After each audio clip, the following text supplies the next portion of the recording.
cual nosotros podamos contestar la pregunta planteada. ¿Por qué un davidiano viene única y exclusivamente a la iglesia adventista y no va a otro lado? Porque esa es la orden de su profeta. Esa es la orden. Pero esa orden tiene dos connotaciones. Les voy a leer textualmente lo que el profeta de ellos habla sobre la necesidad de quedarse en la iglesia adventista.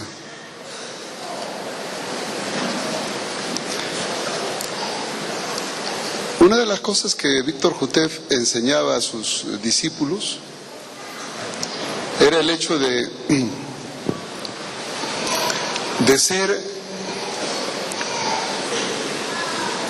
un instrumento de predicación para la iglesia. Y la única forma como ellos podían tener acceso a la iglesia era quedándose dentro de la iglesia. Ellos no podían salir, no podían irse a otro lado, porque si salían, no podían entonces regresar otra vez a predicar. Víctor Jutef le decía a sus instructores: si ustedes salen de la iglesia adventista, la misión de predicar se acabó. Porque ¿a quién le van a predicar?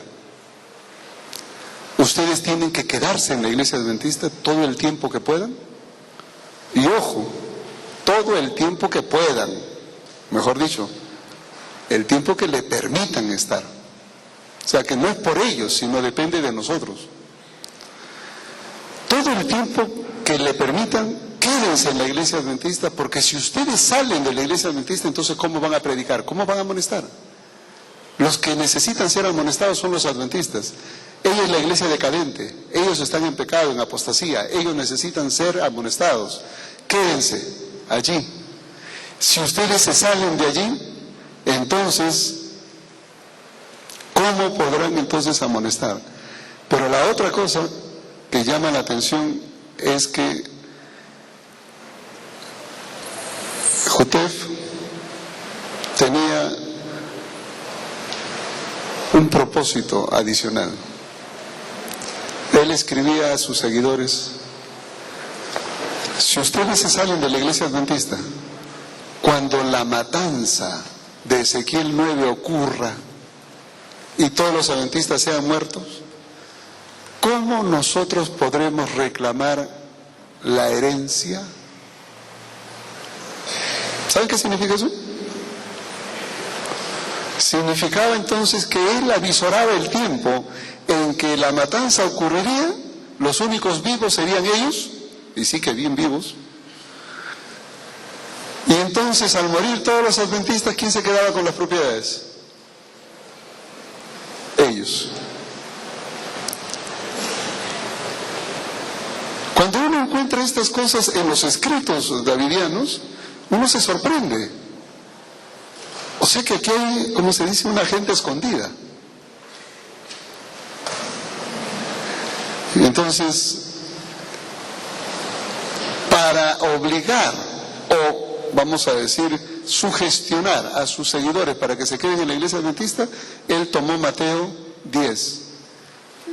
Y en Mateo 10 les dijo: la orden de Jesús es: no vayan a los gentiles, no vayan a los samaritanos, única y exclusivamente vayan a las ovejas perdidas de la casa de Israel. Vayan allí. Por eso es que no se van a mover de aquí. Los davidianos llegaron para quedarse. Esto, si los dejamos. Entonces yo quiero luego mencionar una estrategia para ayudar a estos hermanitos a salir de este lugar. Lo probamos en México, en diferentes lugares. Y a todos mis alumnos en México les decía, miren muchachos, hagan esto y me cuentan, si no funciona lo cambiamos. Pero después de recibir miles de cartas y llamadas telefónicas donde me contaban las experiencias y la emoción que sentían de ver que funcionaba, yo dije, no, pues si funciona, entonces síganlo haciendo. Síganlo haciendo. A algunos no les gusta, pero no es lo que nos guste, es lo que sirva para proteger la iglesia. Eso es todo. Primero les comento esto y luego voy al otro. ¿Qué significa Mateo 10:6? Únicamente a las ovejas perdidas de la casa de Israel. ¿Significa entonces que los discípulos no debían predicar a nadie sino solamente a Israel? ¿Significa que Jesús vino a morir solamente por los israelitas y no por el pueblo, por el mundo entero? ¿Significa que en el ministerio de Jesús Él solo atendió a las ovejas perdidas de la casa de Israel? Aquí hay dos problemas. Yo tengo que primero entender qué significa la frase ir a las ovejas perdidas de la casa de Israel. Eso yo tengo que entender primero. Y el segundo es, ¿por qué le prohibió ir a los samaritanos y a los gentiles? ¿Por qué? ¿Era discriminación? ¿Qué estaba pasando? Y todo eso, por supuesto, enmarcado en el Evangelio de Mateo. Mateo es el único evangelio que cita esto. Ninguno de los otros evangelios cita esta declaración. Es el único. Y es la única vez que Jesús dice eso aquí. No existe más. Imagínense ustedes, han hecho toda una teología de un solo pasaje. Claro, y como es profeta, puede decir lo que quiera. Mateo, podríamos decir, tiene dos órdenes. Jesús da dos órdenes contradictorias a sus discípulos. Dos. Y voy a mencionar dónde están para que ustedes se den cuenta. Las dos son mandatos con una explicación clara de predicación. El primero está en Mateo 10, verso 6-7. Ir a las ovejas perdidas de la casa de Israel y yendo, predicar, diciendo, el reino de los cielos se ha acercado. Ese es el primer mandato. Ir a la casa de Israel y prediquen, el reino de los cielos se ha acercado. El segundo mandato lo encontramos en Mateo 28. Y en Mateo 28 digo que es contradictorio, porque allí el mensaje es ir a toda nación, tribu, lengua y pueblo. ¿Eso qué significa? ¿A las ovejas perdidas de la casa de Israel? ¿O a todo el mundo? ¿Cómo entendemos nosotros las órdenes de Jesús? A ver, yo soy discípulo de Jesús. Y le digo, Señor, ¿qué quieres que haga? Y entonces pongo el dedo y...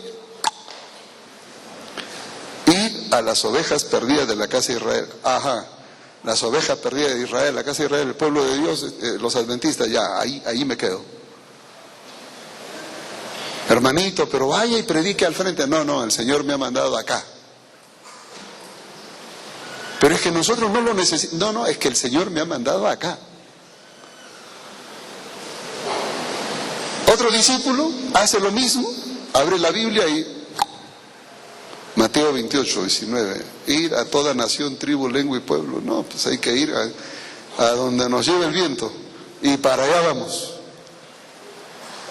Y entonces los dos son discípulos del Señor y uno dice, oye, ¿tú por qué estás predicando a toda la gente y solo a los adventistas?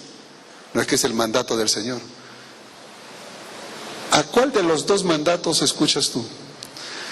¿Y cuál de los dos está vigente hoy? Ustedes se van a dar cuenta de un problema ahora. Mateo nos está poniendo en una disyuntiva. ¿Por qué en un primer momento Jesús mandó únicamente a la casa de Israel y en otro momento lo mandó a todo el mundo? Entonces, ¿eran los mismos discípulos con dos mandatos distintos? ¿Qué se traía Jesús entre manos? El primer mandato era focalizado, Israel. El segundo, universal. Empecemos por Mateo 10, ya que esa es la esencia del problema. ¿Quiere decir que Jesús vino solo a las ovejas perdidas de la casa de Israel? Les doy una clave, a ver qué dicen ustedes. Mateo 15, 24. Mateo 15, 24, un poquito más adelante, vino una mujer sirofenicia y le dice que su hija estaba enferma y que se iba a morir, que estaba poseída, etcétera, etcétera, etcétera. ¡Socórreme! Y en el verso 24, ¿qué le dice Jesús? No soy enviado sino a las ovejas perdidas de la casa de Israel. En otras palabras, lo siento. No puedo. ¿Se imaginan ustedes a Jesús rechazando ayudar a una mujer sirofenicia simplemente porque no era del pueblo de Israel? Ay, yo pensé que Jesús era buenito, que ayudaba a todo el que venía. Pero acá le está diciendo, no, yo no soy enviado sino a las ovejas perdidas de la casa de Israel. ¿Tú, sirofenicia? Y encima todavía le dice, en el verso 26, no está bien tomar del pan de los hijos y echarlo a los perrillos. ¿Sí? O sea, no está bien que yo le quite el pan de Israel y se lo dé a los perrillos. Y la mujer, en su humildad, necesitada de ayuda, ¿qué le dijo a Jesús? Verso 27. Sí, Señor, pero aún los perrillos comen de las migajas que caen de las mesas de sus amos. Yo no te estoy pidiendo que tú me des del pan de Israel. Yo te estoy pidiendo que de las migajas que caen de Israel, de allí me des, y eso sanará a mi hija. Y el verso 28, cuando Jesús vio semejante fe, dijo, oh mujer, grande es tu fe, hágase contigo como quieres, y su hija fue sanada en ese mismo momento. La pregunta es, ¿Jesús ayudó a la mujer sirofenicia o no la ayudó? Pues el verso 28 termina diciendo, y en ese momento se sanó. Sí la ayudó. Y entonces en el verso 24, cuando dice, yo no he venido sino para los hijos de la casa de Israel, las ovejas de la casa de Israel, ¿qué estaba queriendo decir? ¿Que era exclusivo para la casa de Israel? Si hubiera sido exclusivo para la casa de Israel, entonces no hubiera ayudado a la mujer. Pero le dice, yo no soy enviado sino a las ovejas perdidas de la casa de Israel. Y a pesar de haber dicho eso, ¿qué hizo? Ayudó. Quiere decir entonces que cuando se refiere a las ovejas perdidas de la casa de Israel, no significa que únicamente para ellos Cristo vino, la solución, el evangelio es solo para ellos, no. Pero vamos a un detalle más. En el evangelio de Mateo, ¿el evangelio de Mateo era solo para los judíos? Recuerden que Mateo era un escritor judío escribiendo a una comunidad de creyentes judía. Y entonces aquí pareciera como que la exclusividad es el pueblo de Israel, porque era para judíos. Pero miren ustedes en el capítulo 1 de Mateo. Voy a empezar allí, a ver qué encontramos de novedades en el capítulo 1 y en el verso 5, perdón. En el verso 5 encuentro, para mi sorpresa, que en la ascendencia del Mesías, en la ascendencia de David, de donde vendría el Mesías, se encuentra una hermanita llamada Rahab. ¿Y quién era Rahab? Era una hermana de Jericó. No tenía buena fama, pero finalmente creyó en Dios.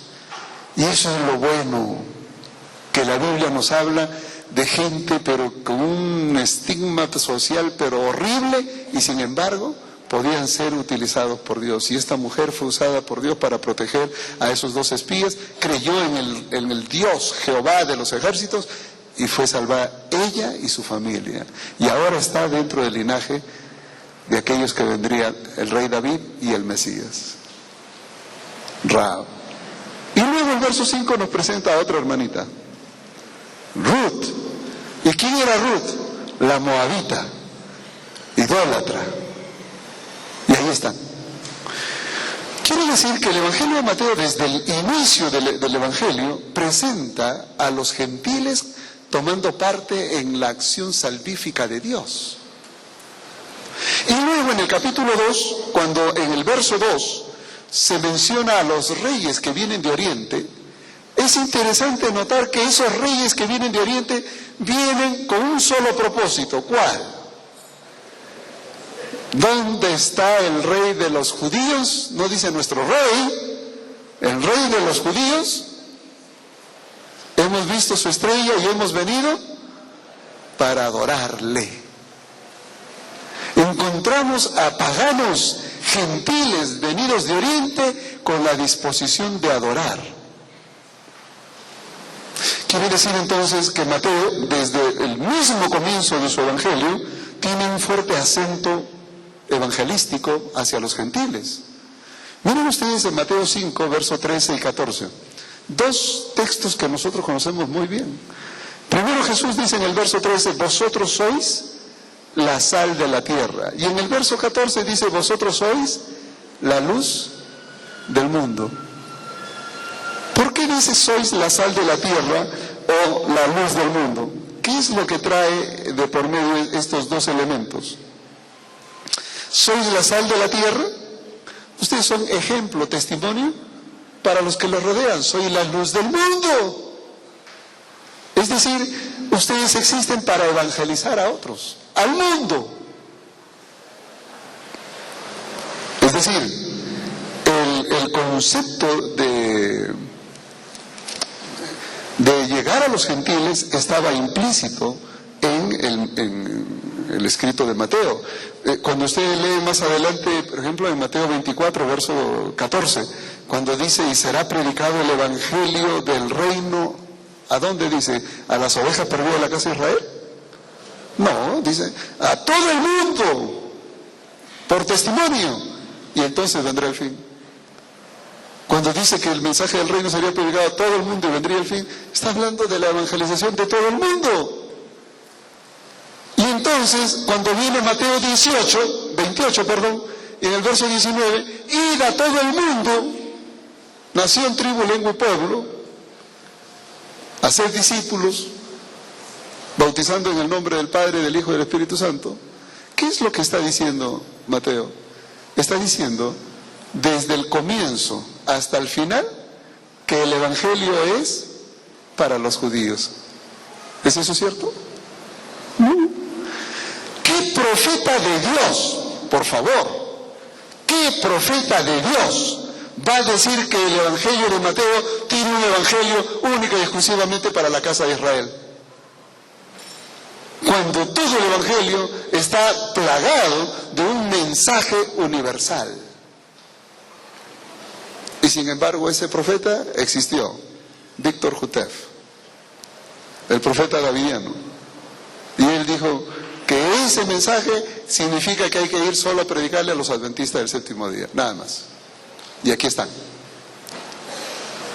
¿Me van a decir que la Biblia apoya semejante barbaridad? Pero eso no es el problema es otro. ¿Cómo entiendo entonces este mensaje? ¿Por qué Jesús le dijo eso a sus discípulos? ¿Por qué Jesús le dijo, no vayan a otro, no se entretengan con samaritanos, ni con gentiles, sino vayan solamente a la casa de Israel? Y prediquen diciendo, el reino de los cielos se ha acercado. ¿Por qué Jesús dijo eso? Ahora sí vamos a ir focalizado a ese problema. Jesús le da dos cosas. En el verso 7, dice, predicad diciendo, el reino de los cielos se ha acercado. Les da el mensaje. ¿Qué tenían que decir? El reino de los cielos se ha acercado. Ese era el mensaje.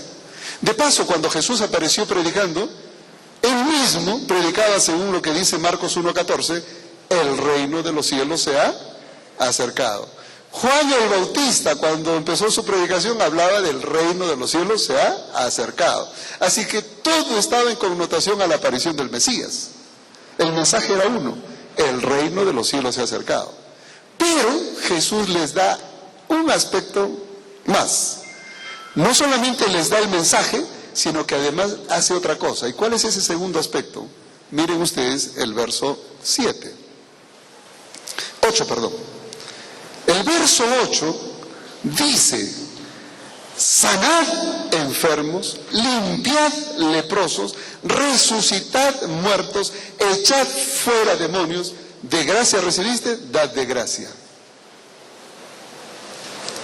Quiere decir que junto con el mensaje, vayan y prediquen, el reino se ha acercado, el reino de Dios se ha acercado, ustedes van a predicar eso y al mismo tiempo van a hacer milagros, van a echar demonios, van a resucitar muertos, van a sanar enfermos, van a hacer milagros. La pregunta es, ¿para qué los milagros? ¿Para qué? Por una sencilla razón. ¿Quiénes esperaban el reino de Dios y al Mesías que traería el reino? Los judíos. ¿Sabían los gentiles que vendría un reino de Dios y que habrían señales que anunciaban ese reino? No. ¿Sabían los samaritanos cuáles eran las señales que anunciaban el reino? No. Únicamente los judíos sabían que vendría un reino y habría señales. Entre esas señales, vamos a leer algunas. Miren ustedes, por ejemplo, en Isaías, en el capítulo 35 de Isaías, y luego vendremos un poquito más adelante, al 61. Isaías 35. Observen ustedes, hablando del futuro glorioso de Sión. El verso 4 me gusta porque nos pone en contexto. ¿Cuándo ocurriría esto? Según el verso 4, ¿cuándo ocurriría? Decid a los de corazón apocado, a los desanimados: esforzaos, no temáis. He aquí que vuestro Dios viene con retribución, con pago. ¿Quién viene? Vuestro Dios. Y luego dice: Dios mismo vendrá y os salvará. ¿A quién anunciaban? La venida de Dios, con retribución, con pago, a salvar a su pueblo. No en vano, y no es casualidad que Jesús fue llamado su nombre Jesús, porque Él salvará a su pueblo de sus pecados. Y aquí el verso 4 termina diciendo: Dios mismo vendrá y os salvará. Verso 5. Cuando ese Dios venga a salvarnos, algo debía ocurrir. ¿Qué? ¿Qué debía ocurrir según el verso 5? Entonces, esa palabra entonces significa que cuando Dios venga para salvarnos, entonces los ojos de los ciegos serán abiertos, los oídos de los sordos se abrirán, los cojos saltará como un ciervo, cantará la lengua de un mudo. ¿De qué está hablando? Milagros, señales que anunciaban la venida del reino de Dios. Cuando Dios venga, estas señales vendrán. Entonces los enfermos sanarán, los cojos saltarán como ciervos, los mudos hablarán, los ciegos verán. ¿Cuáles eran las señales? ¿Para qué eran las señales? Las señales eran una evidencia de que el reino de Dios había llegado. Dios había llegado. Ahora ustedes entienden por qué Jesús le mandó a los discípulos: no vayan a los gentiles, No vayan a los samaritanos, no porque no tenga interés, no, porque el mensaje del reino de Dios se ha acercado, lo entendían solamente los judíos, a quienes les fueron dadas las promesas, quienes habían recibido las profecías, quienes tenían las escrituras. Ellos lo entendían, ellos lo esperaban y el Mesías estaba por llegar. Es más, el Mesías ya estaba allí presente. Y ahora les dice: vayan, anuncien, el reino de los cielos se ha acercado y hagan milagros. ¿Para qué? ¿Para qué los milagros? Yo soy un discípulo, vengo y les digo: hermanos, el reino de los cielos se ha acercado. ¿Y? No, es que el reino de los cielos se ha acercado. ¿Y? Ese fue el problema de Pablo. ¿Saben por qué Pablo persiguió a la iglesia? ¿Saben por qué Pablo fue celoso? Porque Pablo escuchó que el reino de los cielos se había acercado, que Cristo había resucitado, el nuevo orden de cosas había llegado, y él miró alrededor y dijo: no puede ser, estamos igualito. ¿Qué cambió? Nada. Porque el reino de Dios llegado a la tierra traería un nuevo orden de cosas. El triunfo de Israel, liberación del yugo romano. Eso era lo que tenían en la mente. Pero ahora miren a Pedro, a Juan, y les dicen: hermanos, el reino de los cielos ha llegado. A ver, ¿tú eres mudo? Sí, habla, hijito. ¿Y tú eres sordo? Sí, escucha, hijito. ¿Y tú eres paralítico? Sí, salta. Y la gente ve las señales, ¿y qué dice? Efectivamente, el reino de los cielos ha llegado.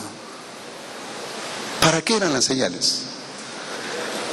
Las señales no era para que los discípulos dijeran: fíjate que yo sí puedo hacer milagros.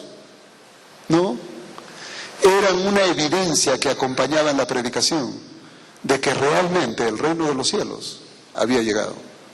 Las señales eran evidencia física de que había llegado el reino de los cielos. Y eso solo lo podían entender ¿quiénes? Los judíos. Si usted iba donde un gentil: el reino de los cielos ha llegado. ¿Cuál reino? No, fíjate, pero las señales. ¿Cuáles señales? ¿De qué me estás hablando, hijo? ¿Entenderían el mensaje? No. Por eso es que Jesús no los mandó allá. Le dijo: no se entretengan con los samaritanos ni los gentiles. Vayan única y exclusivamente a la casa de Israel, porque ellos sí saben. Ellos esperan el reino de Dios. Díganle que ya llegó. Y para que les crean, hagan estos milagros. Ahora, un poquito más adelante, miren ustedes en Mateo 11, un poquito más adelante, resulta que Juan el Bautista estaba en la cárcel, versos 1 al 3, y entonces él, como estaba en la cárcel y no lo liberaban, entonces dijo: bueno, 2 de mis discípulos vengan para acá, vayan donde Jesús y díganle: ¿eres tú el que había de venir o esperaremos a otro? Y fueron los discípulos y le dijeron a Jesús: Señor, Juan nos manda a decir. No, no somos nosotros. Juan nos manda a decir: ¿eres tú o esperaremos a otro? ¿Saben qué significaba eso? Estaba dudando de que Jesús fuese el Mesías, aquel que vio al Espíritu descender, aquel que cuando bautizó a Jesús escuchó la voz del cielo: este es mi Hijo amado. Aquel que testificó: yo lo vi, porque el que me envió a bautizar me dijo: en quien veas el Espíritu de Dios descender como paloma, ese es, y yo lo vi, dijo Juan. Y ahora ese mismo Juan estaba diciendo: ¿realmente eres tú o esperamos a otro? ¿Cuál fue la respuesta de Jesús? Jesús no se molestó, tampoco se incomodó, simplemente vio a un hombre que dudaba, y ante la duda de Juan, Jesús le mandó decir, verso 4, id y haced saber a Juan las cosas que oís y veis. Fíjense la respuesta tan simple de Jesús. Vayan y díganle a Juan lo que ustedes oyen y lo que ustedes ven. Ni siquiera lo que yo digo. Fíjense que eso no fue la respuesta de Jesús. No es lo que yo digo, es lo que ustedes ven y lo que ustedes oyen. Y el verso 5 dice qué es lo que ellos veían, qué es lo que ellos oían. ¿Qué es? Verso 5. Los ciegos ven, los cojos andan, los leprosos son limpiados, los sordos oyen, los muertos son resucitados y a los pobres es anunciado el Evangelio. ¿Qué son esos? Señales de que el reino de los cielos se había acercado. Y Jesús les termina diciendo en el verso 6, bienaventurado el que no haya tropiezo en mí, el que no dude. Y Juan escuchó eso.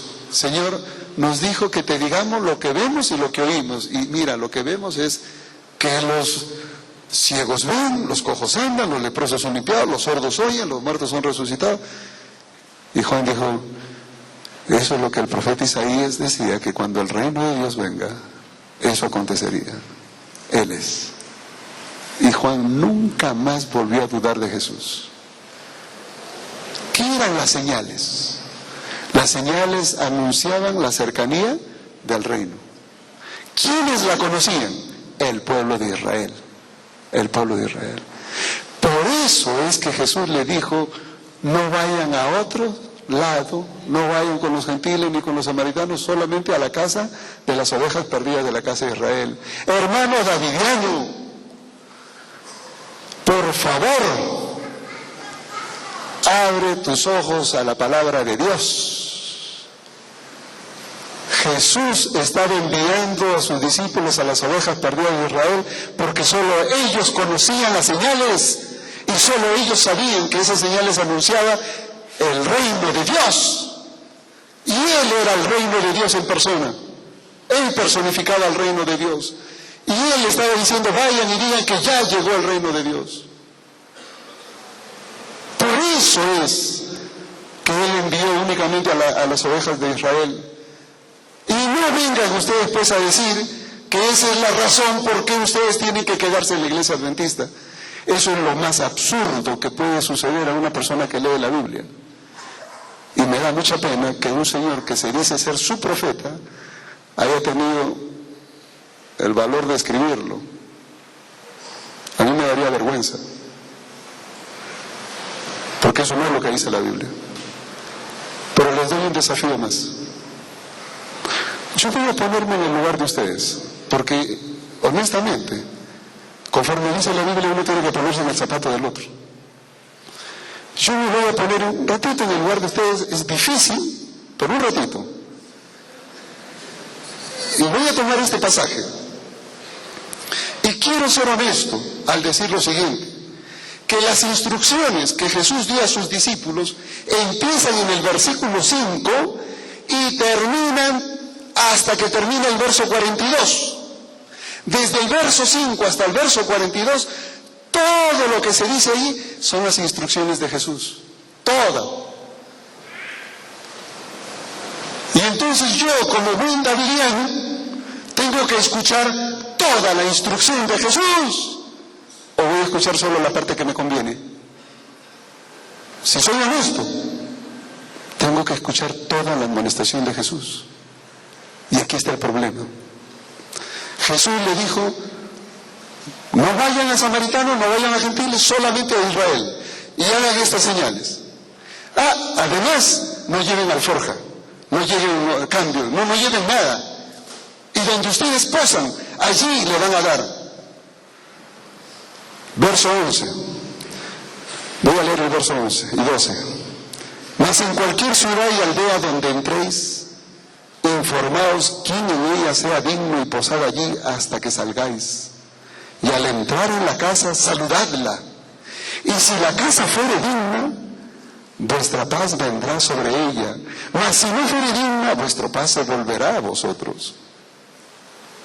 Y ahora el verso 14. Y mis hermanos, ¿ustedes quieren hacerle un favor a un davidiano? Subrayen el verso 14, pónganle un marco. Y esto tiene que ir acompañado a lo que está diciendo Jesús, porque esta es la orden de Jesús. Y Jesús, ¿qué le dijo a los discípulos? Si alguno no os recibiere, ni oyere vuestras palabras, salid de aquella casa o ciudad y sacudid el polvo de vuestros pies. ¿Qué está diciendo Jesús? Que si alguno no os recibe o no oye vuestras palabras, ¿sabe qué significa que no oigan tus palabras? No te quieren oír. ¿Qué dice el Señor? Salid de aquella casa o ciudad. Salgan. Hermano davidiano, en la iglesia adventista nosotros no queremos oír las barbaridades que enseñas, porque si fueran bíblicas todavía podríamos soportar, pero no lo son. No la queremos oír. Eso lo hemos hecho claro. ¿Qué te manda el Señor Jesús si eres honesto a lo que dice la Biblia? ¿Qué te manda el Señor Jesús? Que salgas de allí, que salgas de allí. Y si te están diciendo que salgas, ¿por qué te quedas? Es que el Señor me ha mandado a las ovejas perdidas a la casa de Israel. Sí, pero también te ha dicho que si esas ovejas perdidas no te quieren oír, que te salgas. ¿Por qué escuchas la primera orden y no escuchas la segunda? ¿Me estás oyendo?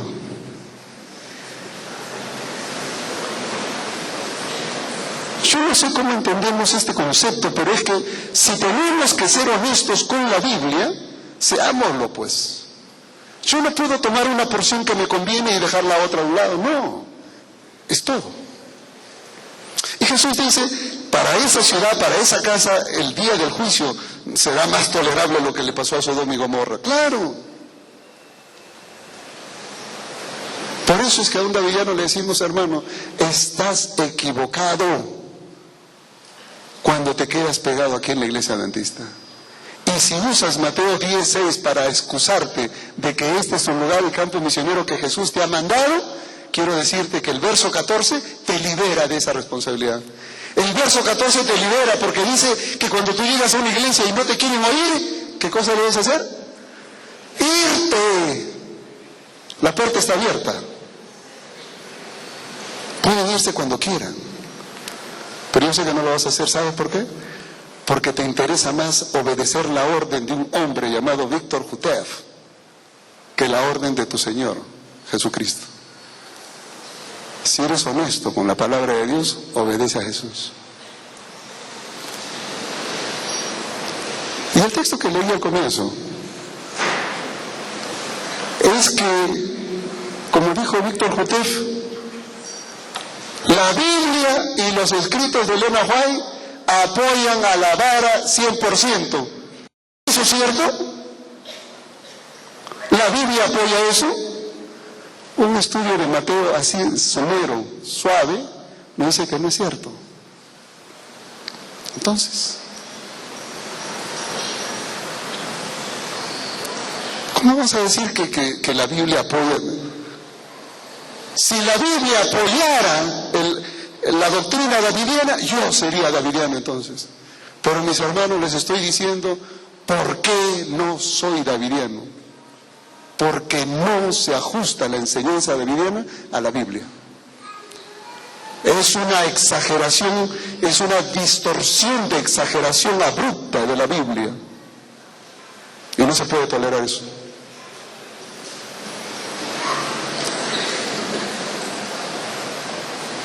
Otro ejemplo. Daniel 2. Daniel 2 dice el profeta Jutev, si ustedes han recibido el folletito, me imagino que algunos han recibido su folletito, su DVD, le ponen ahí Daniel 2, la estatua de Nabucodonosor, y entonces los hermanos davidianos lo ponen muy bonito, dicen, ¿no? La cabeza Babilonia y los pechos Medo-Persia y la cadera Grecia y las piernas de hierro Roma, y hasta ahí llegamos. Porque entonces Roma se divide en las 10 naciones europeas, y en los días de esos reyes Dios levanta una piedra, dice, cortada del monte, no por mano humana, cortada del monte, no por mano humana, y cae sobre los pies de la estatua y las destruye y hace un reino eterno. Inmediatamente ellos dicen, esa piedra cortada del monte somos nosotros, los davidianos, porque el monte es la iglesia adventista, el pueblo de Dios, y nosotros hemos sido cortados de allí porque nos han expectorado.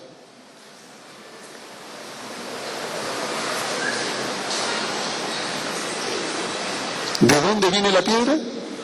Del monte. ¿Y cuál es ese monte? La iglesia adventista. ¿Y cómo llegan a esa conclusión? Muy sencillo.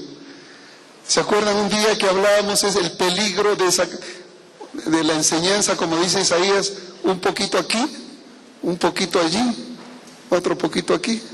Junten todo eso y le sale una bomba atómica. Y eso es lo que han hecho los davidianos. Entonces, como acá dice monte, ay Señor, como ahí dice monte, y monte de Sion es una alusión a Israel, a Jerusalén, en mi santo monte en Sion. Entonces dice, la estatua fue cortada de un monte, y aquí monte es Jerusalén, monte es Israel, entonces fue cortada del pueblo de Dios. ¿Ustedes se han dado cuenta qué hacen? Cogen la palabra monte, y donde diga monte, ahí nos vamos para el monte. Y eso es lo que ha pasado, que entonces ellos han interpretado, el profeta Jotef, por eso digo, si eso es ser profeta, madre mía, cortada del monte, no por mano humana. Entonces, monte de Sion. Y entonces ustedes van al Antiguo Testamento, busquen una concordancia y pongan ahí monte. Y van a poner en el monte de Sion, en el monte de Sion, en el monte de Sion, y siempre que habla del monte de Sion está hablando del pueblo de Israel. Y como es el pueblo de Israel, es el pueblo de Dios, entonces ellos dicen, los davidianos es ese reino que sale del pueblo de Dios. Por eso es que ellos están seguros de que los davidianos son los 144,000 sellados del pueblo de Dios, de ustedes, los adventistas del séptimo día. Si tú recibes el mensaje davidiano, tú recibes el sello de Dios. Y si tienes la sangre de Israel, de los 144,000. Si no tienes la sangre de Israel, de la gran multitud, pero que te salvas, te salvas. Pero tienes que aceptar el mensaje davidiano, porque el mensaje davidiano, ese es el sellamiento. La pregunta es, hermanos, vamos a leer en Ezequiel para entender un poquito este asunto. A ver, Ezequiel 28.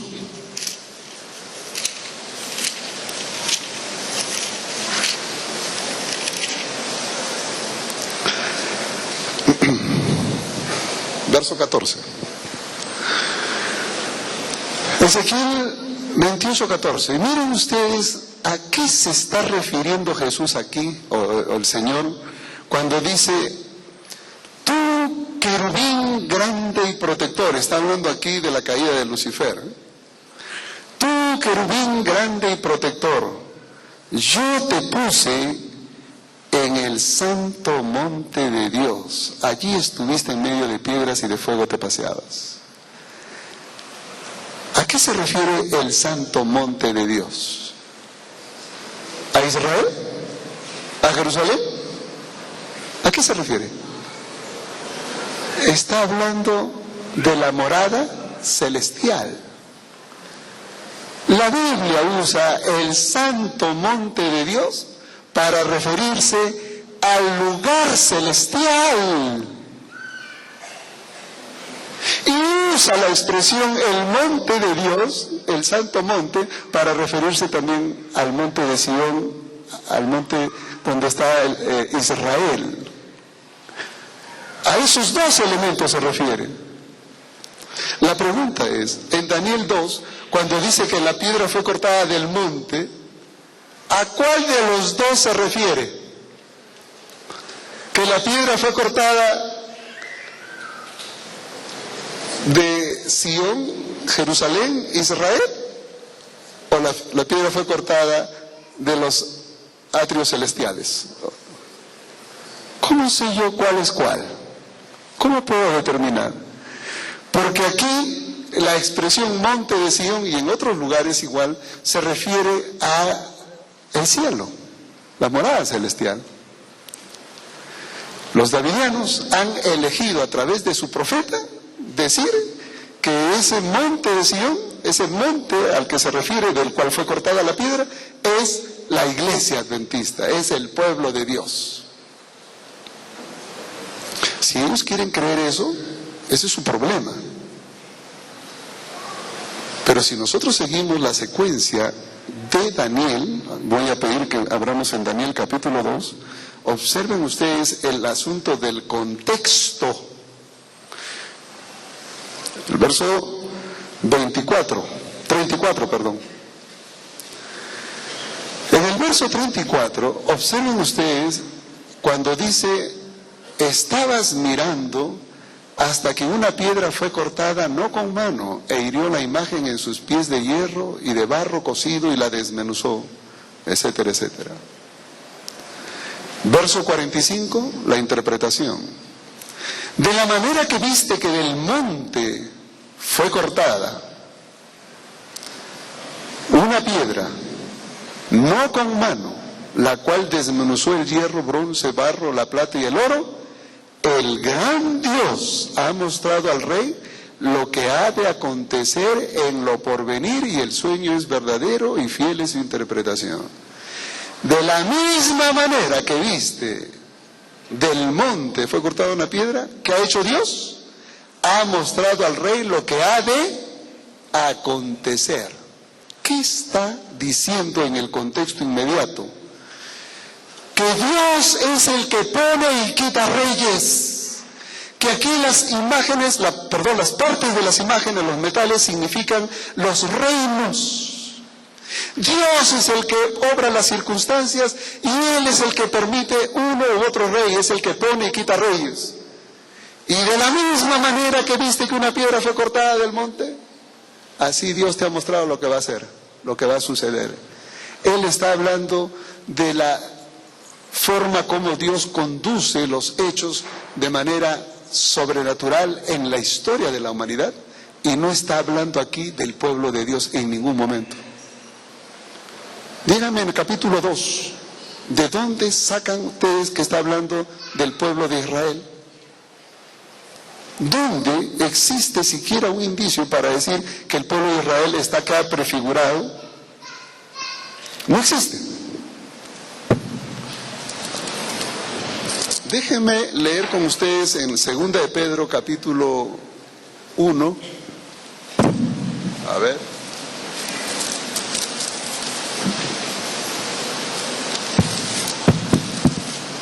Segunda de Pedro capítulo 1 y el verso 18.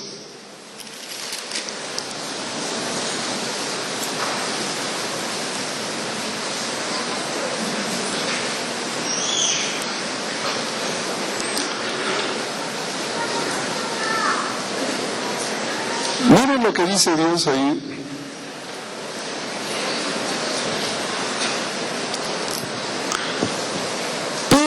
Va a dar testimonio de lo que a él le sucedió en su experiencia con Cristo. En el verso 17, tal vez para poner en contexto, dice: pues cuando él recibió de Dios Padre honra y gloria, le fue enviada desde la magnífica gloria una voz que decía: este es mi Hijo amado, en el cual tengo complacencia. Y nosotros oímos esta voz enviada del cielo cuando estábamos con él en el Monte Santo. ¿Cuál Monte Santo? ¿A qué se estaba refiriendo? Al monte de la transfiguración, cuando ellos escucharon la voz de Dios, de Elías y Moisés. Ellos estaban ahí. Y él dice, en el monte santo. La pregunta es, ¿allí se refiere al cielo? ¿O se refiere a Israel? ¿O se refiere al monte de la transfiguración? ¿Ustedes se dan cuenta? Y usa la expresión monte santo. La pregunta es, ¿cómo nosotros queremos interpretar la palabra monte? Los davidianos han interpretado como la iglesia, el pueblo de Dios. La profecía lo expresa en el lenguaje simbólico, Dios moviendo las naciones a través de reinos, y esa piedra es otro reino que traerá consigo Dios, pero no un reino de la iglesia, sino un reino que Él mismo traerá. Dios mismo es el reino eterno. Y ellos dicen, no, no es el reino eterno, es el reino davidiano que es instaurado y será eterno cuando Cristo venga por segunda vez. ¿Ustedes se dan cuenta del giro que le dan? Hoy día, ellos dicen, nosotros no tenemos evidencia, Elena White no comenta nada de esto. En ninguno de los escritos de ella se habla sobre este asunto. Y entonces ellos dicen, Dios le ha dado nueva luz al profeta davidiano. O sea que si usted quiere creer eso, usted tiene que creer que el profeta realmente ha sido usado por Dios para darle nueva luz. Miren, la hermana White dijo que toda la luz que Dios tenía que darla ya la dio. Aquí no hay más luz que la palabra de Dios. No hay más. Si alguien quiere ir en pos de estas nuevas teorías, no hay ningún problema. Yo siempre le digo, Dios es bueno, porque manda toda suerte de confusión para que los que se tienen que ir, se vayan. Pero nosotros tenemos que estar seguros de que antes que usted quiera irse, esté seguro de la decisión que usted quiere tomar. Nuestra responsabilidad termina cuando nosotros les explicamos lo que la Biblia dice. De ahí en adelante, la decisión es suya. Porque se irán miles de la iglesia, sí, se irán. Pero que se vayan con conocimiento de causa. Aquí nosotros no estamos para retener a nadie contra su voluntad. Nosotros estamos aquí para adorar a un Dios a través de su palabra. Y todo lo que en su palabra nos enseña, nosotros estaremos más que dispuestos a obedecer.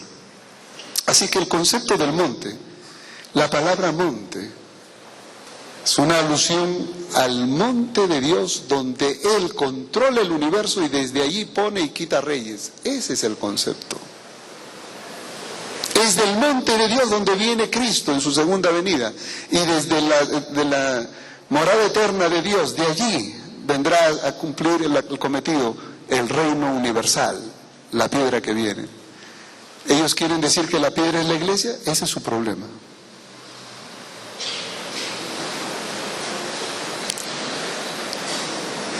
En cuanto a la matanza de Ezequiel 9, ¿qué podemos decir en cuanto a la matanza de Ezequiel 9? Una vez comentábamos aquí, la matanza de Ezequiel 9 se volverá a repetir. La hermana White dice que sí, se volverá a repetir, sí. Porque la matanza de Ezequiel 9 se cumplió en el cautiverio babilónico. Por supuesto que sí. ¿Cuándo se volverá a repetir? Cuando aquellos que no hayan recibido el sello de Dios, porque recuerden ustedes que antes de la matanza final, del Armagedón final, habrá un sellamiento. Y los 144,000 son sellados, ¿no? Y mañana nosotros estudiaremos un poquito el tema de los 144,000 sellados. Y a partir de ahí miraremos otro de los problemas que tienen estos hermanos. sellados, esos 144,000 sellados, son los que reciben vivos al Señor. No verán la muerte. Es un número simbólico. Estarán vivos. Tendrán el sello de Dios en la frente, en la mano. Quienes no tengan el sello de Dios, es decir, que en la venida de Cristo no hayan recibido el sello de Dios, no sean parte de los 144,000, ellos participarán de esa otra matanza.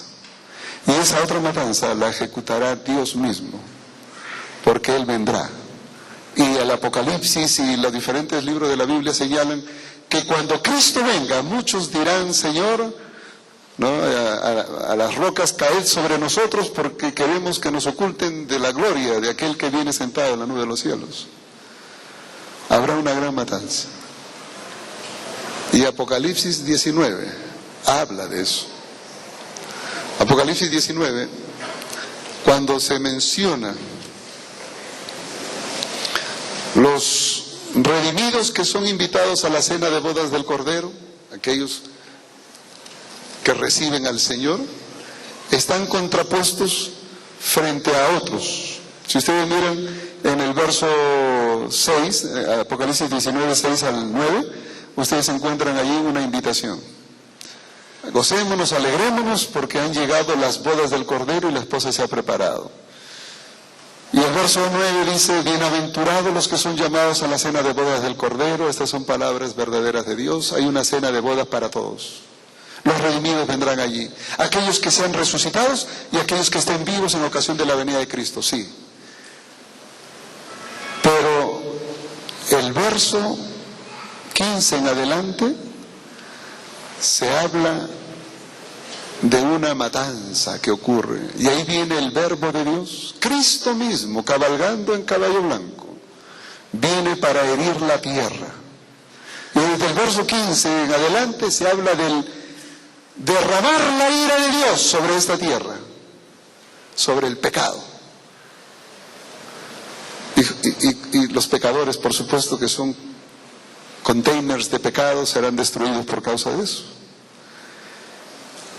Este es el Rey de Reyes, Señor de Señores, que dice el verso 16, dice el verso 17 y 18: vi a un ángel que estaba en pie en el sol y clamó a grande voz, diciendo a todas las aves que vuelan en medio del cielo: venid y congregaos a la gran cena de Dios. Mientras que hay una cena de bodas del Cordero donde estarán los redimidos, aquí Dios invita a las aves del cielo a otra gran cena. Y el verso 18, ¿cuál es el menú?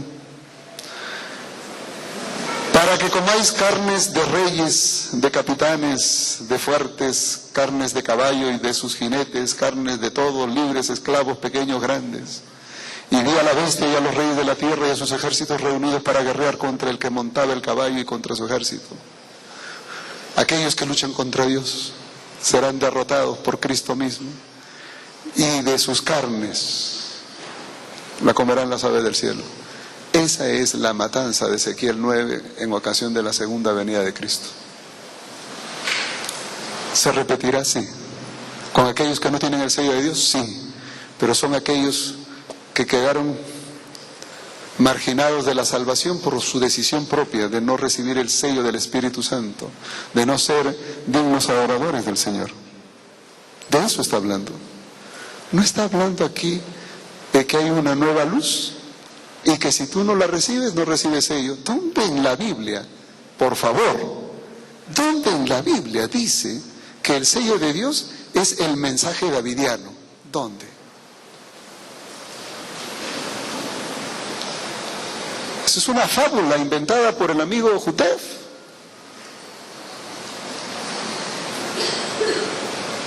Él ya murió, pero sus escritos siguen haciendo efecto. No existe en la Biblia una declaración que diga que la matanza de Ezequiel 9 se ejecutará de otra manera. Está aquí, en Apocalipsis 19. Sí, habrá una matanza, pero eso será para los impíos, para los infieles. aquellos que no recibieron el sello de Dios, aquellos que no se arrepintieron, aceptaron la sangre de Cristo. Pero no está hablando de aquellos que no recibieron el mensaje davidiano. Por favor. No hay forma de captar esto. ¿Qué hacer entonces? Los hermanos davidianos tienen algunos problemas. Uno de sus problemas me parece bueno y al mismo tiempo una exageración, pero es bueno. Ellos tienen por costumbre, por ejemplo, toda oración arrodillarse para orar.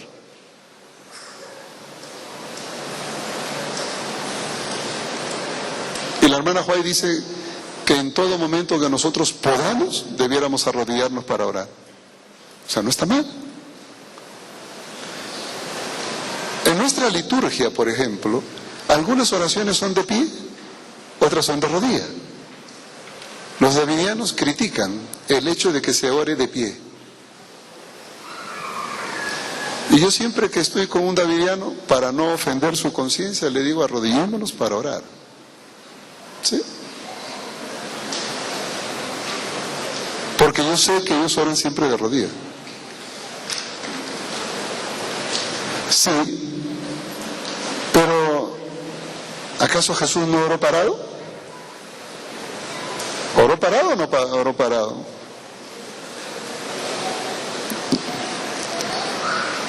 Cuando estuvo frente a la tumba de Lázaro, ¿en qué momento se arrodilló Jesús? Y sin embargo, ustedes leen ahí en Juan 11, 41, 42, a Jesús decir, Padre, te doy gracias porque siempre me oyes. No es que yo dude de ti, sino lo digo por causa de estos incrédulos que están aquí. ¿No? Estaba orando al Padre, pero estaba parado. Entonces hay que tener cuidado. Sí, en todas las ocasiones que podamos arrodillarnos para orar, hagámoslo. Es una señal de reverencia, es correcto. Pero eso no quiere decir que esté mal orar parado, orar sentado. Porque Elena Huay también oró sentada. Elena Huay también oró parada. Entonces, pero ellos han adoptado un estilo de vida un poquito raro.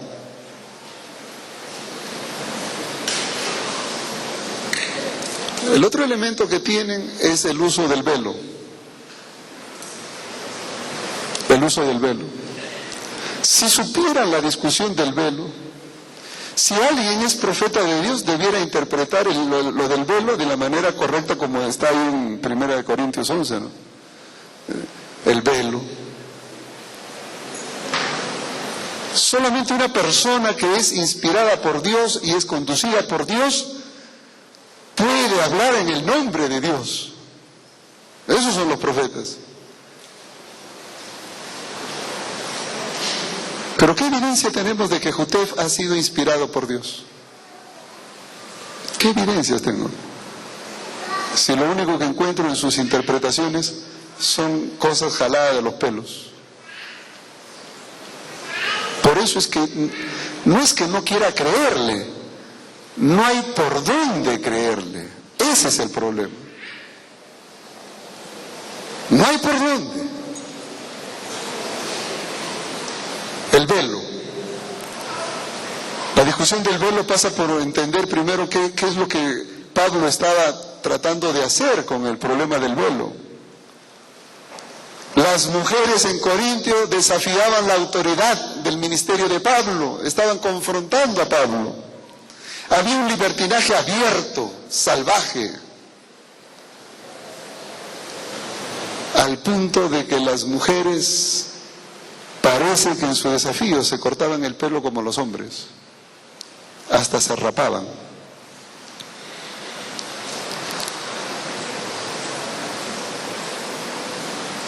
Y entonces Pablo en ese contexto le dice, ¿no saben a las mujeres que su cabello le es velo? Y si se rapan, tienen que usar un velo. Pero si las mujeres tienen su cabello, ¿para qué van a usar velo? Y sin embargo, eso es lo que hacen. sea, no han entendido el mensaje entonces. Y si alguien que dice ser profeta habla en el nombre de Dios, por lo menos mínimo debiera aclararnos el problema. Y que usted, en vez de aclarar, lo ha acentuado. Porque entonces le dice a las mujeres que tienen que ponerse velo. Y esa es otra evidencia más de que el hombre no entendió la Biblia.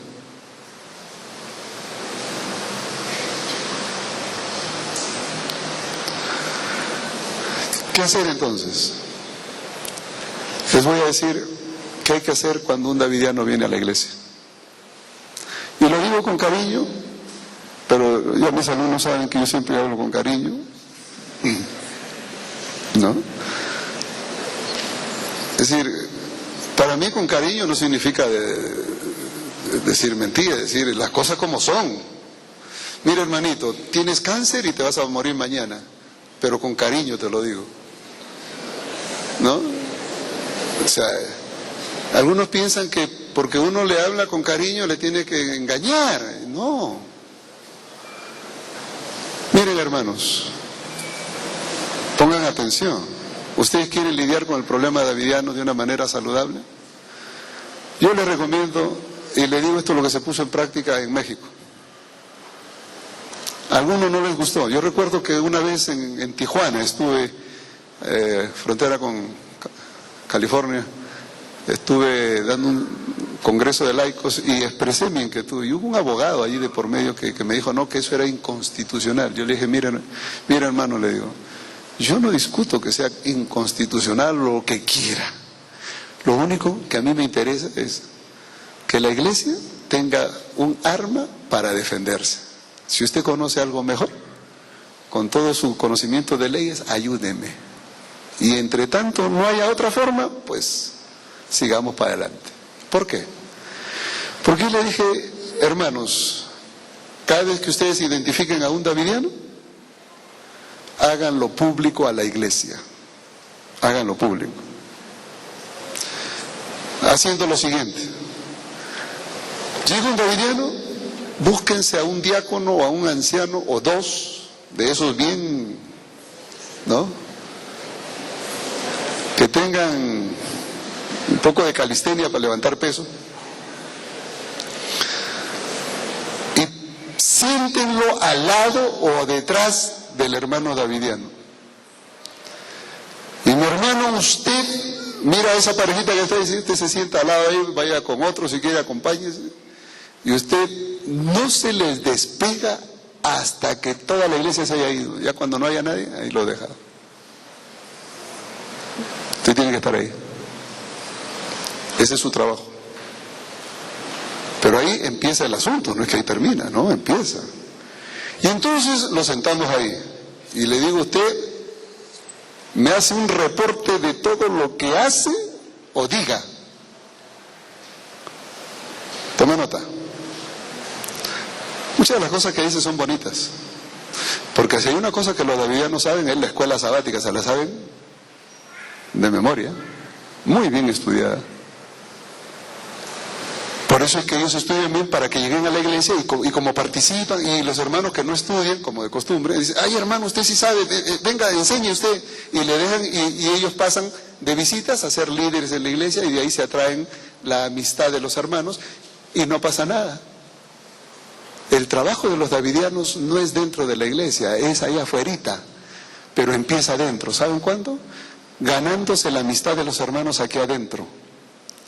Figurando como que ellos saben la lección, ellos saben de la Biblia y ellos pueden enseñarte.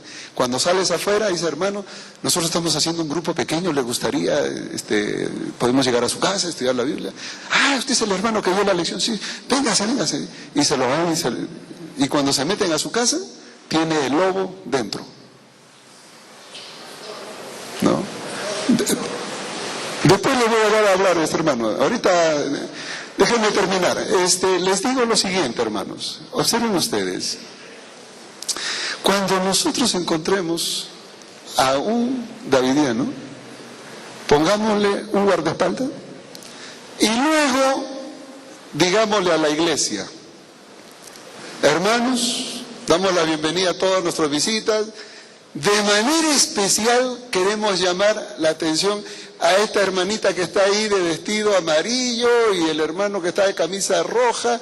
A eso, hermano, a ver, levanten la mano, o el anciano que está atrás, levante la mano. ¿Ya lo vieron? Sí, ya. Esos hermanitos, esos son davidianos. Han venido acá a la iglesia para perturbar la fe de los hermanos. Tengan cuidado. Es veneno. Pero nosotros hemos puesto allí un par de guardianes para que los sujeten, para que no les hagan daño. Así que estos hermanos van a estar todo el tiempo con ellos para hacerles recordar que ellos son lobos vestidos de oveja. Y están aquí. Una cosa sí les garantizo, hermanos. Una vez que los davidianos son identificados en la iglesia y todo el mundo sabe que son davidianos, se retiran. Y cuando ellos se dan cuenta que no tienen cómo engañar, simplemente se van y mandan a otros. Ellos tienen ya un catálogo, ¿no? En esta iglesia ya me conocen, en esta ya me conocen, en esta ya me conocen, así que ve tú aquí, ve tú allá, y se cruzan. Por eso es que la iglesia debe estar apercibida. Y hermanos, que no les dé pena decirle a la gente, ellos son davidianos.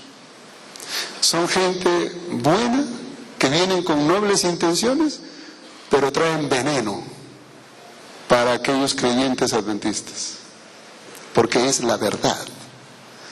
Nosotros no estamos injuriando a nadie, simplemente estamos diciendo la verdad. Pero nunca maltratemos a nadie, mis hermanos. Yo he encontrado lugares, hay hermanos, en México al menos, estuve presente en iglesias donde un poco más y se le van a golpes. O sea, es una cosa muy seria. Y yo le dije, hermano, esa no es la forma. No, esa no es la forma. Nosotros como hijos de Dios necesitamos primero tratar a nuestros hermanos con cariño, con respeto. Sabemos que están equivocados, ese es su problema. Nosotros tenemos que proteger a la iglesia, pero no podemos maltratarlos. Y luego me dirigí a ellos y les decía, mire hermanos, yo me voy a quedar 5 minutos más aquí. Voy a tratar de contener a estos hermanos que están furiosos. Si ustedes se quedan más tiempo es su problema, pero yo me voy. Y esos hermanitos no esperaban. Se iban. Hasta el día de hoy, todas las personas y los pastores en México que han puesto en práctica este punto de poner guardaespaldas, diáconos, para identificar a los davidianos y quedarse con ellos todo el tiempo, y cuando salen fuera, ellos están ahí, y cuando los hermanos se acercan le dicen, son lobos vestidos de ovejas, no se olviden. Y entonces no le dan opción a invitarse a ninguna casa. Entonces los davidianos optan por irse y mandan a otros, y hay que seguir. Si ha llegado un tiempo cuando los diáconos tienen, o las diaconisas tienen una función especial, es este tiempo donde los pastores tienen que organizar su iglesia para detectar movimientos raros.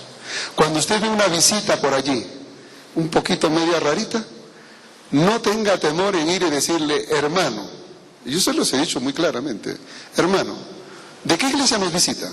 De la iglesia tal. ¿Es en esta iglesia donde usted da sus diezmos? Y lo miro a los ojos. Y si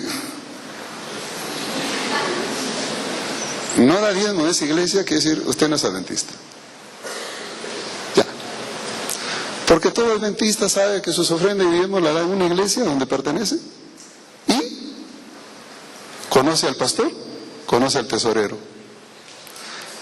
Si me dicen tal iglesia, le digo, ¿cómo se llama el pastor? Y lo que hago es ubicar a alguien de la administración que me ubique al pastor y preguntarle si ese hermano realmente pertenece ahí. ¿Y sabe con la sorpresa que me he dado?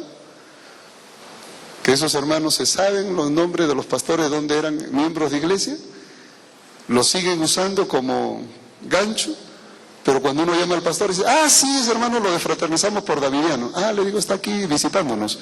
Ya, gracias. Entonces, operación diácono.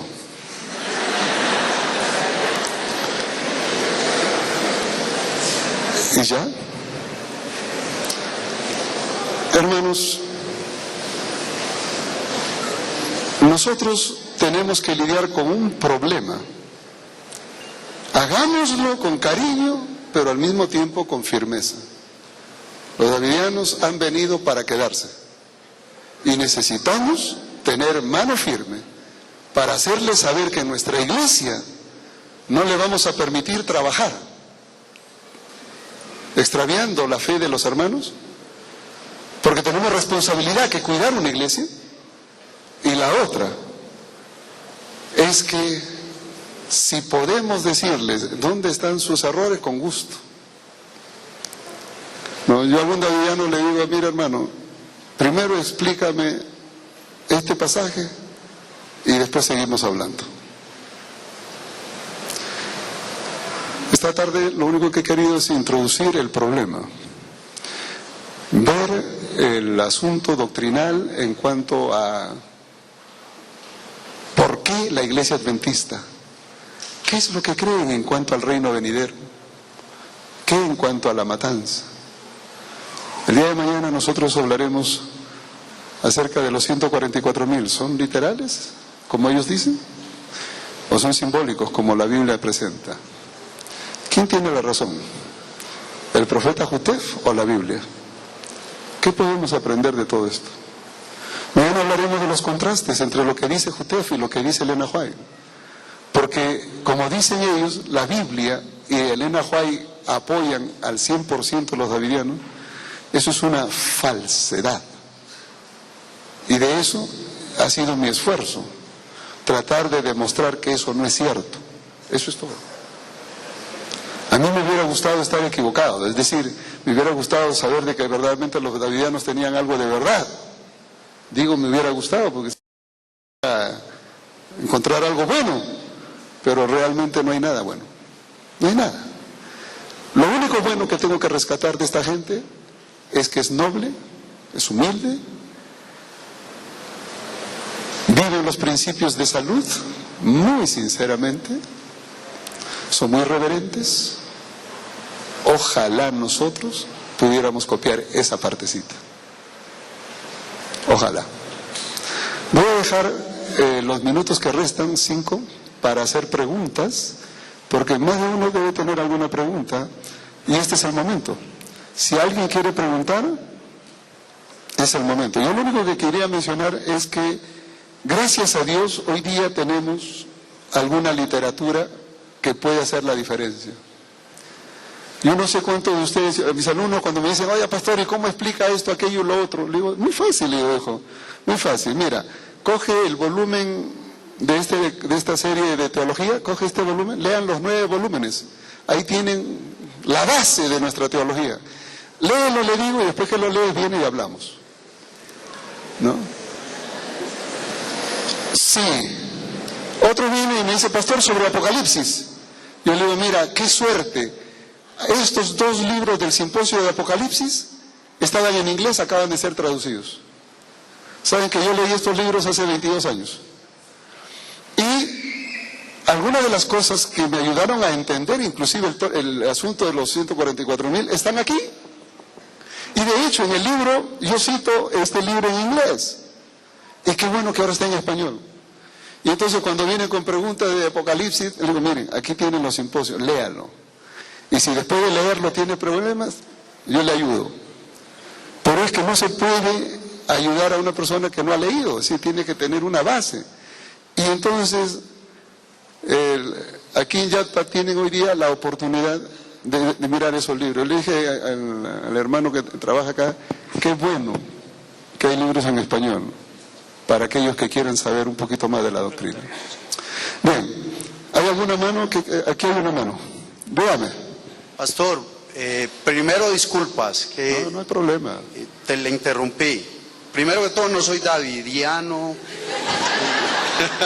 Sí, y lo primero es, usted preguntaba de que si alguien podía tener una fórmula mejor que la comisión del diácono. Esta es la parte donde puede hablar, dígame. Sí, exacto. Mi idea es esta, porque si Jesús dice que la verdad os hará libres, ¿sí?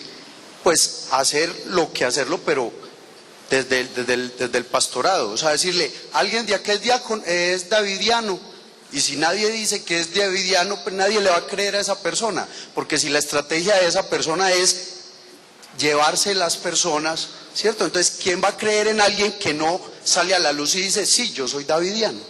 Lo que pasa es que usted tal vez no los conoce bien. Si usted los conociera, no diría lo que está diciendo. Le voy a explicar algo. Yo tenía un alumno que estudiaba teología en Montemorelos. Yo no sé qué joven era estudiante de teología, fue mi alumno en teología. Y justo yo me acuerdo que me tocó a mí enseñarles evangelios a ese curso donde él estaba. Y lo que no le gustó fue justamente cuando yo hablé del concepto bíblico frente a las distorsiones que, entre otros, cité a los davidianos. Él en ese momento ni siquiera se inmutó, ni siquiera dijo soy davidiano. ¿Sabe?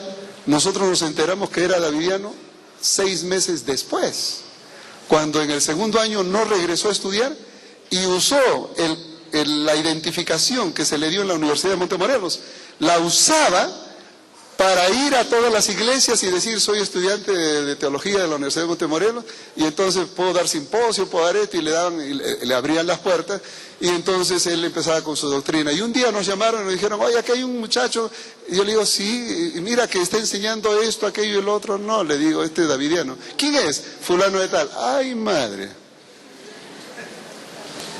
Ellos nunca se van a identificar. Ese muchacho, hoy día, está en España. Y el otro día encontré en una página web, se llama El Reto Divino. Si ustedes lo encuentran en la web Reto Divino, lo van a encontrar en España.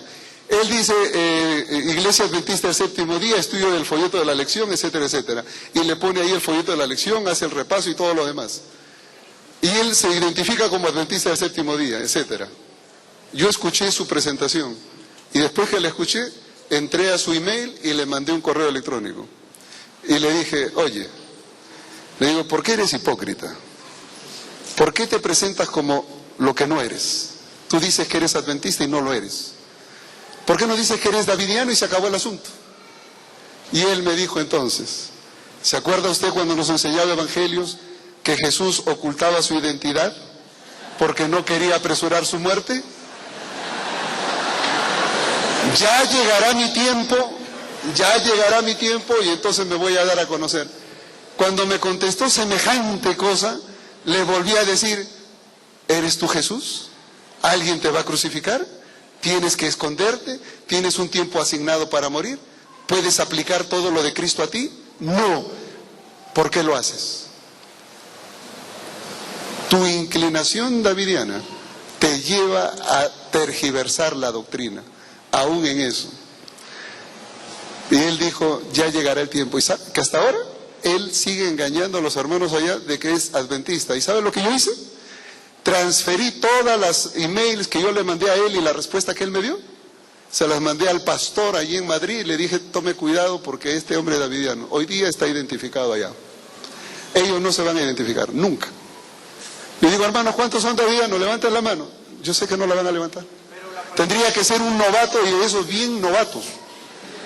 Pero la pregunta es, si esa persona no se identifica en público, obviamente cuando llegue a dar las enseñanzas a las otras personas ahí en sí, privado, ahí pues sí. La gente no le va a creer, va a decir, pero ¿cómo así? No te identificaste. Lamentablemente nuestra iglesia no se preocupa de eso, hermano.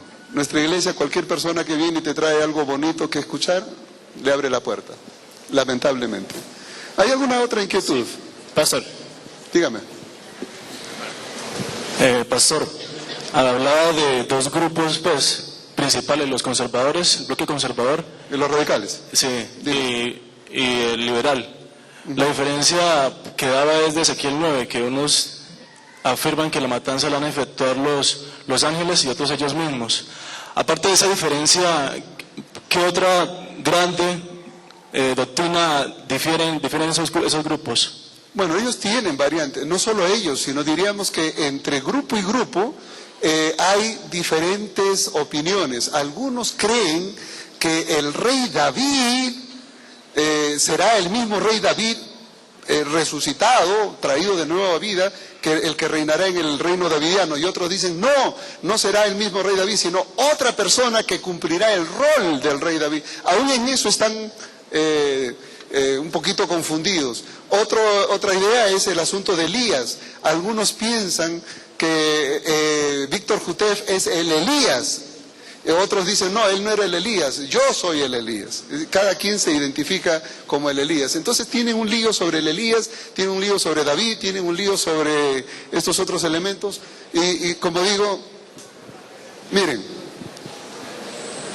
quiero darles una buena noticia, por lo menos decirles de antemano. Pensando seriamente, he decidido hacer una edición ampliada de este libro aquí en Colombia, bajo el título ¿Por qué no soy davidiano?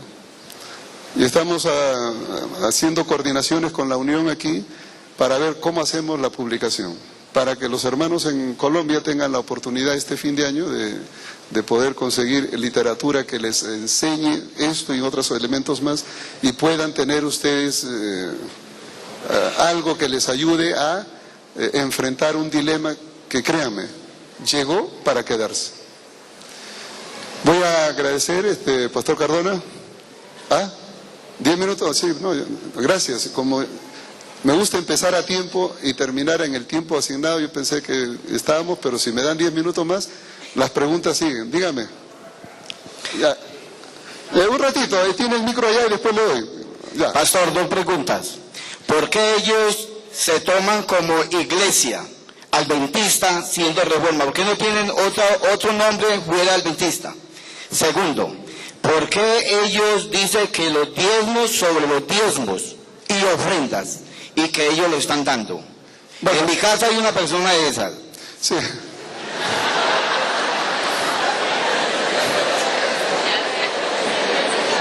Bueno, a ver, si entendí bien su primera pregunta, era la primera pregunta, porque me recuerda. No, ok, gracias. Ellos se llaman adventistas del séptimo día porque cuando Víctor Jutef, su profeta, empezó el movimiento, él quería reformar la iglesia y ser miembro de la iglesia. Es decir, Jutef tenía una intención, ser un laico que reciba diezmos, seguir siendo adventista y que todos sean felices. Y cuando le dijeron que no podía ser así, que el diezmo era para la predicación del evangelio, en otra dimensión, él no le gustó. Y entonces él erigió su movimiento como Iglesia Adventista del Séptimo Día, Davidiano. Así que es el nombre que Jutef le dio. Y ellos siguen con eso. La otra cosa, ¿dan diezmo y ofrenda? Sí, pero ellos lo mandan por correo directamente a la central donde está su misionero asignado a la región. En estos momentos, yo estoy casi seguro, no he tenido oportunidad de conversar con ningún davidiano, y si me presenta el que vive en su casa mejor, es saber aquí en Colombia dónde está el centro. Porque yo en México, yo sí detecté, por ejemplo, que en San Luis Potosí hay un centro donde hay un misionero pagado desde Estados Unidos para estar allí, y en Guadalajara se ha inaugurado un instituto de preparación de instructores davidianos para México. Yo asumo que ellos aquí en Colombia pronto tendrán también un instituto de preparación para instructores bíblicos. Porque después de México, Colombia es la sede donde más, es decir, México, Guatemala y Colombia son los lugares donde más han anidado, y temo que se siga expandiendo. Por eso es que nosotros necesitamos estar apercibidos, pero ellos dan diezmo a esa misión, a través de ese misionero. No lo traen a ninguna iglesia porque ellos, en la iglesia ellos vienen de cacería. Aquí en la iglesia ellos llegan y se sientan para ver con quién me hago amigo, hermano, y a la salida invitarlo para ir a mi casa o ir a su casa. Ese es su trabajo. El diezmo y la ofrenda lo dan directamente por correo a la misión donde ellos están o al misionero que está asignado. Y ellos reciben por correo también su recibo de tesorería. Pastor, Aquí el hermano tenía una pregunta denle el micrófono. Sí, dígame. Pastor, usted en un comienzo hablaba de que en parte la iglesia tiene responsabilidad porque es tierra abonada por, digamos, la falta de conocimiento de los miembros de algunos temas. Yo alguna vez escuché una historia de cómo les enseñan a los empleados bancarios a reconocer los billetes falsos. Ajá. No es mirando los billetes falsos, sino que les enseñan a reconocer muy bien los verdaderos, para que cuando llegue uno falso inmediatamente lo detectan. Sabiendo que los temas que estos grupos manejan son pocos, son contados en los dedos de las manos, el monte Daniel 244, en fin, los 144.000, todo eso.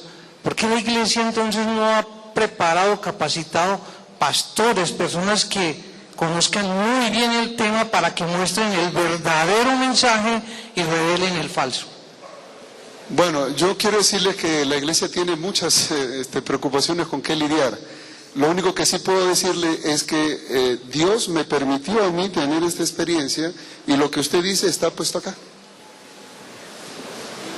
Justamente el principio de hacer esto es, mi interés no es discutir con el davidiano, mi interés es presentar la verdad tal como está en la Biblia. Ese es el método de Cristo, presentar la verdad. Y eso es lo único que hacemos. Pero hacer esto demanda tiempo, demanda esfuerzo. Para hacer esto hay que dejar de comer, hay que dejar a un lado los hijos, la esposa, hay que dejar de mil cosas. ¿Saben por qué? Porque uno tiene que hacer esto además de su trabajo. Entonces, ahora uno dice, ¿por qué la iglesia? Quiero decirle que la iglesia en este momento está organizándose de tal manera que en cada división hay un centro de investigación. Quiero decirle que gracias al clamor de la iglesia, hoy día en cada división existe un centro de investigación. Hay un centro de investigación. Yo fui invitado, por ejemplo, a Miami para exponer sobre los grupos disidentes en una convención donde estaban los profesores de teología y los decanos de todas las universidades de Interamérica, justamente para discutir esta temática y cómo enfrentarla a nivel de la división. Se viene haciendo, es parte de este proceso. O sea, la iglesia viene trabajando, el asunto es que lo viene haciendo un poco lento porque hay otros problemas, no es el único, hay otros. Entonces, quiero decirle que yo en este caso represento a la iglesia trabajando en esta dirección, ¿no? Dígame. Muy bien, pastor. Mi pregunta es la siguiente. Según los aspectos, pues, primeramente gracias a Dios y a personas como usted que se dedican a esto, ¿no? Y que nosotros debemos estar muy atentos como Iglesia Adventista del Séptimo Día. Pregunto, ¿la Iglesia Adventista del Séptimo Día, Movimiento de la Reforma, está mezclado con los davidianos, sí o no? No. ¿O son los mismos otro grupo? Eso es lo que yo quiero el movimiento de reforma es totalmente harina de otro costal. Los movimientos de reforma no tienen nada que ver con los davidianos. El problema de los davidianos es su profeta Víctor Jutef. Sáquenle ustedes al profeta Jutef, dejaron de ser davidianos. Porque todo el lío de ellos es la enseñanza de su profeta Jutef. Así que los reformistas, ellos con Elena White y la Biblia están ahí, es suficiente. Así que diríamos que ellos están un poquito confundidos en cuanto al uso de Elena White en algunos aspectos, pero son distintos a los davidianos. Pastor, yo quiero saber por qué ellos dicen que la mujer no debe usar sandalias, mostrar los dedos. También no participan de la Santa Cena. Y también en el matrimonio, que la relación sexual es únicamente para procrear. Gracias. Sí.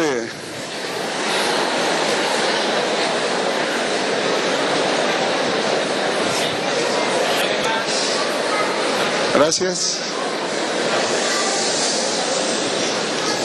Miren, en cuanto a lo que la hermana acaba de mencionar, los davidianos son muy rescatados en su manera de vestir. A una persona davidiana se la reconoce rapidito, porque si es mujer, la falda la va a tener por acá, bien abajo. Entonces yo veo a una muchacha por ahí con minifalda de la rodilla para arriba, digo, usted no es davidiana ni a balas. O sea, no hay por dónde. O sea que son muy rescatadas. En esa misma dirección, ellos hablan de que los zapatos deben estar cubriendo los dedos. O sea, lo que menos se muestre, mejor. El asunto allí es el exhibicionismo. Entonces, ellos para combatir el exhibicionismo dicen, no sandalias, no esto, no lo otro, ni siquiera esas blusas que tienen manga, ¿cómo se llama? Esas que ustedes saben, pues, que no tienen manga. Disculpen, yo no sé esa. Entonces, ellos simplemente dicen, no son adecuados, ¿ok? En cuanto a la cuestión sexual y su vida marital, miren, hasta ese punto yo lo único que puedo decir es lo siguiente. Los hermanos davidianos son puritanos, ¿no? Son puritanos a la misma usanza antigua. Para ellos el tiempo se detuvo en su manera de ser, porque esa es la enseñanza de su profeta. A mí me gustaría más bien que nosotros miremos esto mismo, pero desde la perspectiva bíblica, ¿no? ¿Qué enseña la Biblia al respecto de cada cosa? Yo creo que por ahí sería mejor.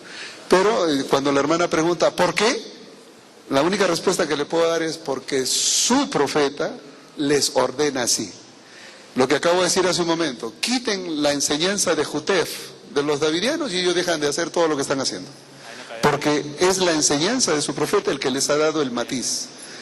Todo lo que los davidianos hacen es lo que Víctor Jutef les ha enseñado.